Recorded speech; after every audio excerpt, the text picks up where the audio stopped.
Hello students, welcome back to my channel. Previous video में हमने कुछ न्यूमेरिकल्स करे थे based on series and parallel combination, and in today's video we are going to see the advantage and disadvantage of parallel and series combination. So start करते हैं। We have seen that in series combination the resistors are connected end to end, means first resistor का एक and connected होता है दूसरे resistor के second and से, ऐसे ही आगे भी चलता जाता है। तो अगर इस टाइप की वायरिंग अगर हम डोमेस्टिक में करें, मीन्स हमारे जो घरों में वायरिंग यूज होती है, जो सर्किट्स यूज होते हैं, अगर उनमें हम सीरीज कॉम्बिनेशन करेंगे उसके क्या क्या डिसएडवांटेज होंगे, और अगर पैरेलल यूज करेंगे तो उसके क्या क्या एडवांटेज होंगे। So first is, if one appliance stop working, then all other appliances also stops working. In series combination, all the connection are connected end to end, means one end of resistor is connected with the other end of second register. So इस वजह से क्या होगा कि अगर बीच में से कोई भी एक कनेक्शन टूट रहा है, एक कनेक्शन वर्क करना स्टॉप कर देगा, तो उस वजह से क्या होगा, जो करंट का फ्लो है वो आगे नहीं जा पाएगा, वोल्टेज आगे नहीं जा पाएगा, तो जिस वजह से करंट भी फ्लो नहीं होगा। करंट फ्लो नहीं होगा तो बाकी के जो अप्लायंसेस आगे कनेक्टेड है वो भी वर्क नहीं करेंगे। इस वजह से डोमेस्टिक में सीरीज कॉम्बिनेशन यूज नहीं करते हैं। वहीं अगर हम पैरेलल की बात करें, इन पैरेलल कॉम्बिनेशन सारे एंड कनेक्टेड होते हैं रेजिस्टेंस के किसी दो पॉइंट पर, मींस इस साइड के सारे कनेक्टेड होते हैं पॉइंट ए पर, और इस साइड के सारे वायर्स कनेक्टेड होते हैं पॉइंट बी पर। तो इनमें से अगर एक भी रेजिस्टेंस काम करना बंद कर देगा तो उसका इफेक्ट बाकी रेजिस्टर्स पर या फिर बाकी अप्लायंसेस पर नहीं होता। तो अगर एक अप्लायंसेस भी काम करना बंद कर दे तो बाकी जो अप्लायंसेस है वो एज इट इज वर्क करेंगे। Second is, all electric appliances have one switch, they can not be turn on end of separately. Series में क्या होगा, पूरे सर्किट के लिए एक सिंगल स्विच होता है, मींस सारे जो अप्लायंसेस है कनेक्टेड उनके लिए एक सिंगल स्विच होता है, जिस वजह से हम सारे अप्लायंसेस को सेपरेटली ऑन एंड ऑफ नहीं कर सकते। वहीं पैरेलल कॉम्बिनेशन में each appliance has its own switch so that they can be turn on end of separately.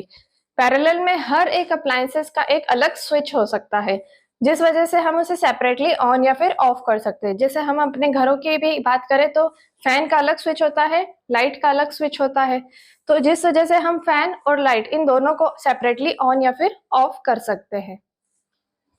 Third is, all appliances do not gate same voltage. Series में क्या होता है, हमने देखा था कि जो वोल्टेज है वो डिवाइड होते जाता है, यहाँ पर V1 यहाँ पर V2।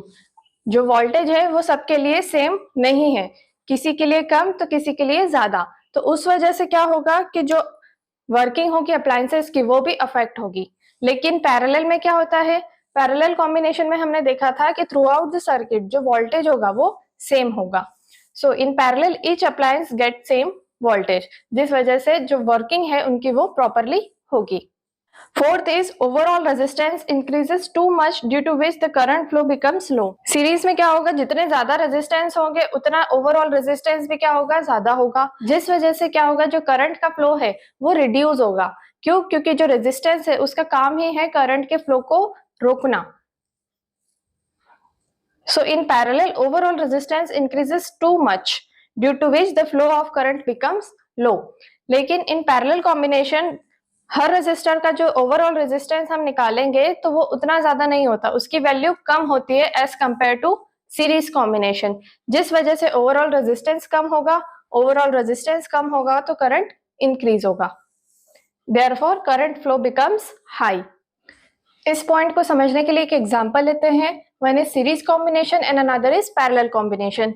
दो रेजिस्टेंस लिए हैं दोनों ही तरफ और दोनों की वैल्यू भी हमने सेम रखी है, 2 ओम यहाँ पर भी और यहाँ पर भी वैल्यू है 2 ओम। अब अगर इसका ओवरऑल रेजिस्टेंस हम निकाले तो क्या होगा, R equivalent equal to R1 plus R2, 2 plus 2 4 ohm. So R equivalent in series combination आया 4 ओम। यहाँ पर देखते हैं 1 upon R equivalent equal to 1 upon R1 plus 1 upon R2, 1/2 plus 1/2 gives 1 ohm. So same value of resistors के लिए series combination में 4 ओम आया R equivalent और पैरेलल कॉम्बिनेशन के लिए आया 1 ओम। यही देख सकते हैं कितना मेजर डिफरेंस आ रहा है।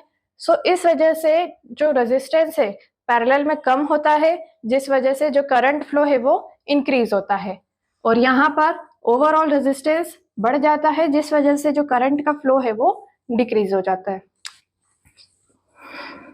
ये ओम्स लॉ से भी समझ सकते हैं, V equal to I R, V by R equal to I. हम कह सकते हैं कि जो करंट है वो रेजिस्टेंस के साथ कैसा है, इनवर्सली प्रोपोर्शनल है। मीन्स कि अगर रेजिस्टेंस इंक्रीज होगा तो जो करंट है वो क्या होगा, डिक्रीज होगा। Next topic is heating effect of electric current. Means हम करंट से क्या प्रोड्यूस कर सकते हैं, हीट प्रोड्यूस कर सकते हैं।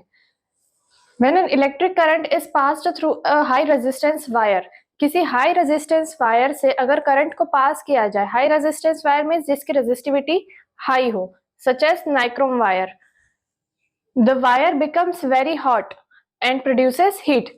वो जो वायर होता है वो बहुत ज्यादा गर्म हो जाता है, जिस वजह से वो भी क्या प्रोड्यूस करता है, हीट प्रोड्यूस करता है।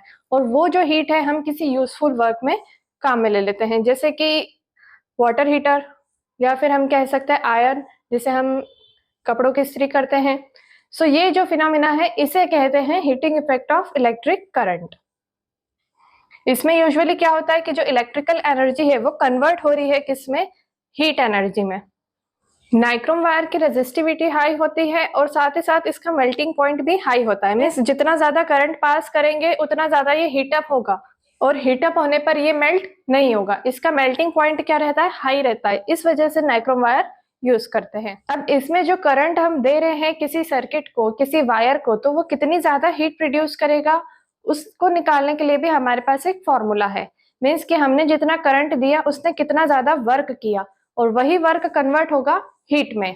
तो उस फॉर्मूले को निकालने के लिए हमारे पास है work done is equal to V into Q. ये हमें पता है, हमने जब पोटेंशियल डिफरेंस पढ़ा था, V is equal to work upon charge. Means किसी यूनिट पॉजिटिव चार्ज को इंफिनिटी से उस फील्ड में लाने के लिए the amount of work done is known as potential difference. So यहां से हमने ये फॉर्मूला बनाया। इस फॉर्मूले में जो V है वो है potential difference, W is work and Q is charge.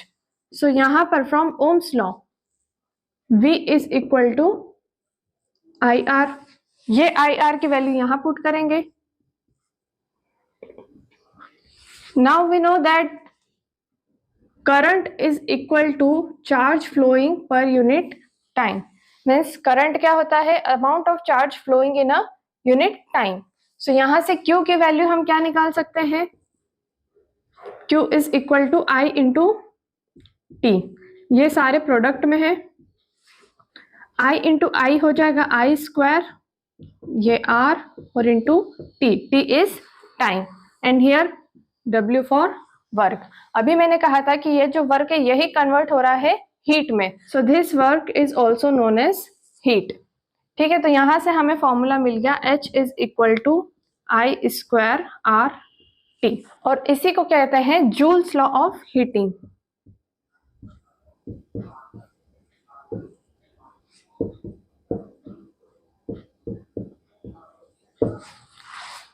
According to Joule's law of heating, the heat produced is directly proportional to the square of the current flowing through the circuit.